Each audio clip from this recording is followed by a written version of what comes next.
이 말씀 전반적으로 하나님의 마음을 이렇게 표현하고 있어요. 4절 말씀에 슬프다, 슬프다. 또 24절 말씀 중반에도 그러므로 주 만군의 여호와 이스라엘의 전능자가 말씀하시되 슬프다. 하나님의 마음입니다. 당신의 백성들을 향한 안타까움을 표현하고 있어요.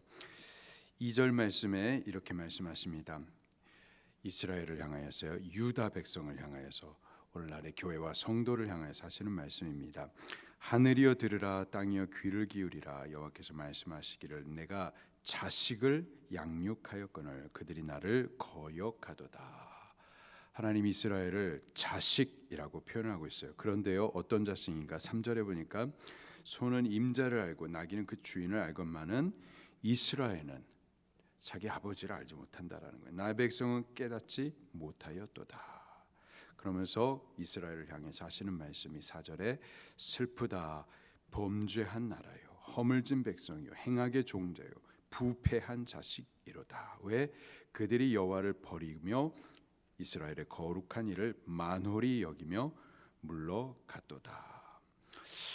그렇게 하나님을 버리고 또 하나님의 말씀을 만홀히 여기면 어떻게 될까요? 5절 말씀에 너희가 어찌하여 매를 더 맞으며 매 맞는 것뿐입니다. 하나님 떠나가지고는 혼나는 거죠. 7절 말씀에 너희 땅은 황폐하고 너희 성읍은 불타고 너희 토지는 너희 목전에서 이방인에게 삼켜졌고 이방인에게 파괴됨 같이 황폐하였다.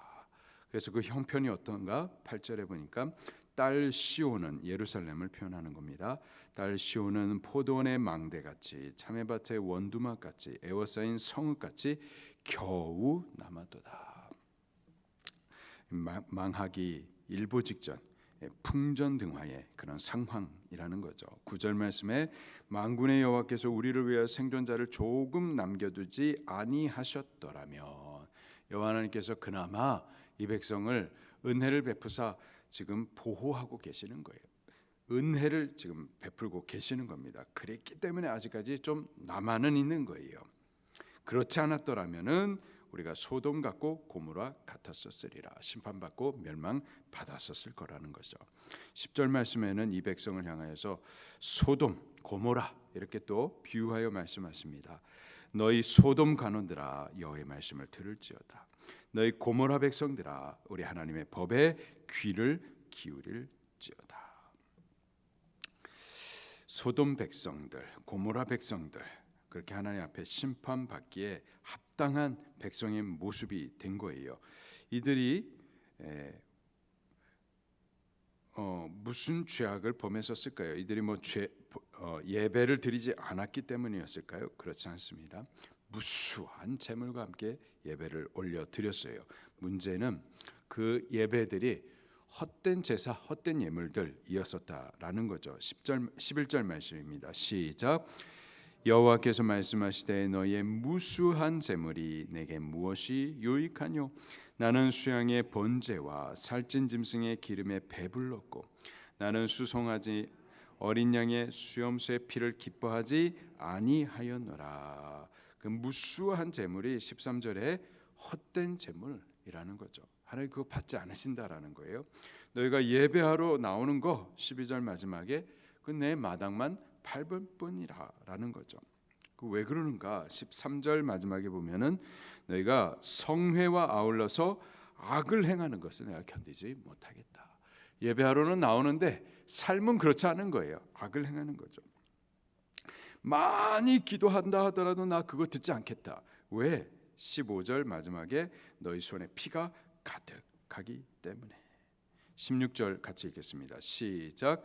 너희는 스스로 씻으며 스스로 깨끗하게 하여 내 목전에서 너희 악한 행실을 버리며 행악을 그치며 17절 선행을 배우며 정의를 구하며 학대받는 자를 도와주며 고아를 위하여 신원하며 과부를 위하여 변호하라 하셨느니라.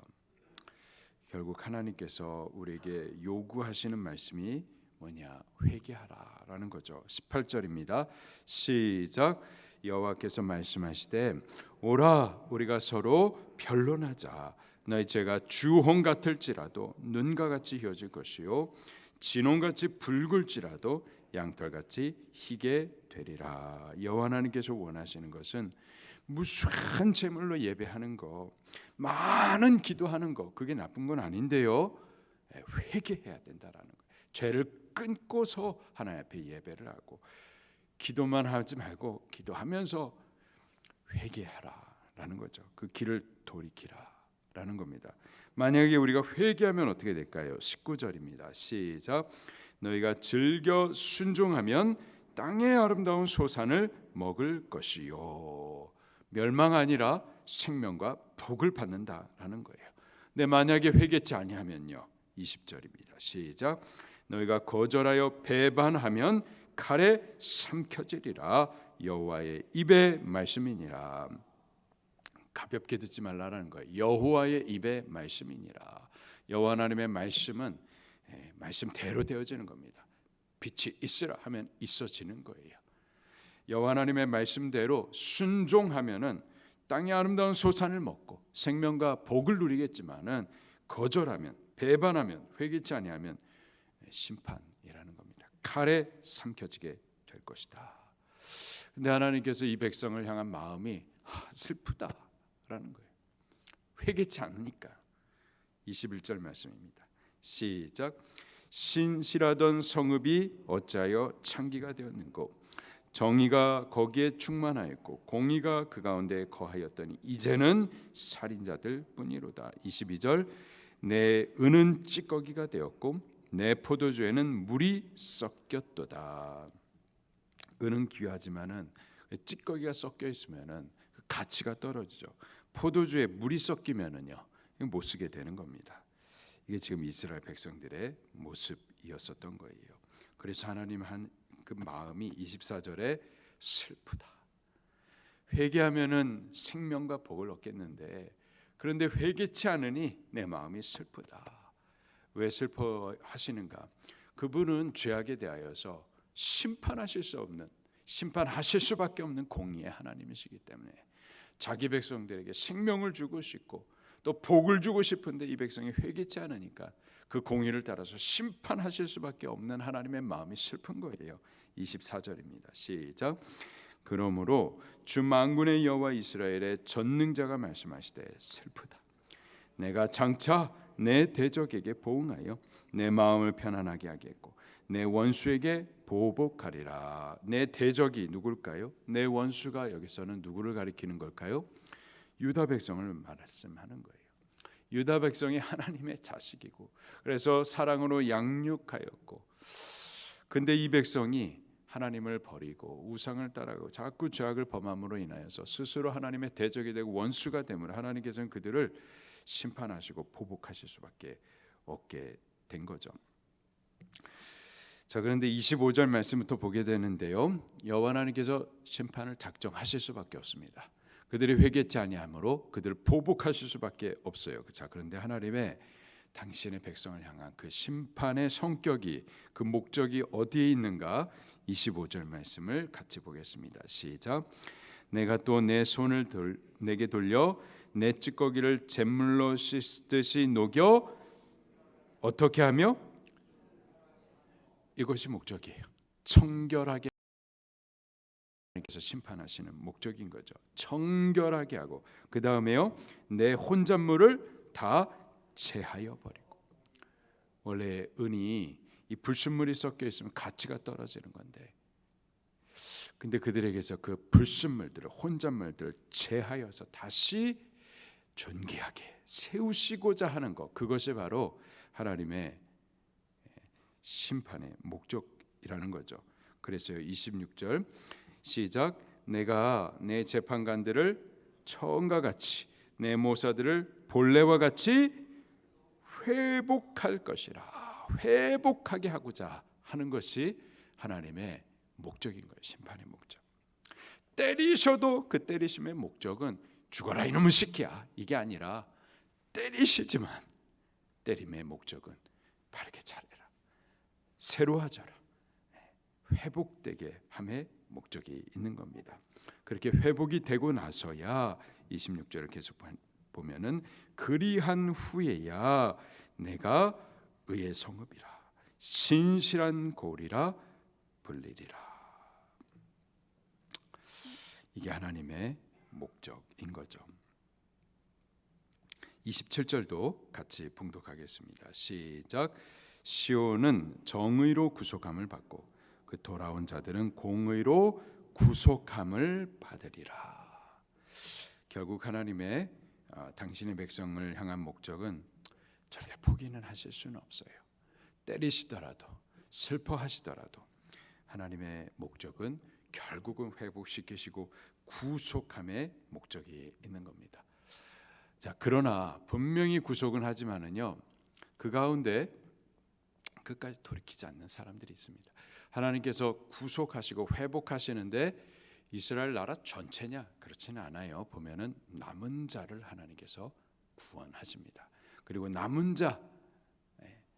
자가 아닌 다른 이들은 어떻게 되느냐? 버려지는 겁니다. 28절 말씀 시작. 그러나 패역한 자와 죄인은 함께 패망하고 여호와를 버린 자도 멸망할 것이라. 하나님께서 한국 교회 반드시 회복해 주실 것을 믿습니다. 그런데요, 한국 교회라는 이름 세우면은 다 회복되는 그거는 아니고요.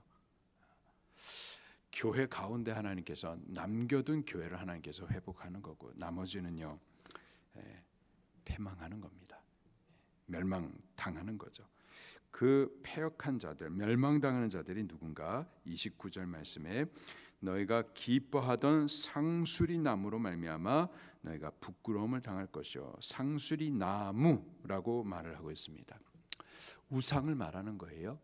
상수리 나무를 갖다 베어와 가지고 그것을 갖다 조각을 하고 눈을 새기고 코, 귀, 입을 만들어 놓고 그 앞에다가 비나에다 절을 하면서 신으로 모시고 있는 거예요.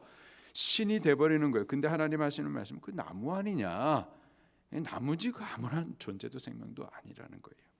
근데 그 나무를 갖다 신으로 섬기는 우상 숭배하는 너희들은 그 우상과 함께 부끄러움을 당하게 될 것이다. 너희가 택한 동산, 우상을 세우는 그 신전들, 그것으로 말미암아서 수치를 당하게 될 것이다. 30절 너희는 잎사귀 많은 상수리 나무 같을 것이요 물 없는 동산 같으리니 사모라기 같고 그 행위는 불티 같아서 함께 탈 것이나 끌 사람이 없으리라. 하나님의 심판을 피할 수가 없다라는 거죠. 하나님 그분은요 죄악을 반드시 심판하십니다. 공의의 하나님이세요. 그리고 하나님께서 심판하실 때는 그 심판을 아무도 피할 수가 없습니다. 그러나 하나님은 또 동시에 우리가 심판받아 멸망받는 것을 절대 원하지 않으세요. 그분의 부르심이 뭐냐? 오라라는 거예요. 오라, 회개하라라는 거예요. 회개함으로 눈과 같이 양털과 같이 희게함을 받으라라는 데 목적이 있습니다. 우리는 그 음성을 듣고서 회개하는 자들이 되십시다. 회개함으로 회복되는 자들이 될 수 있기를 예수님 이름으로 축원합니다. 말씀 붙들고 통성으로 기도하시겠습니다.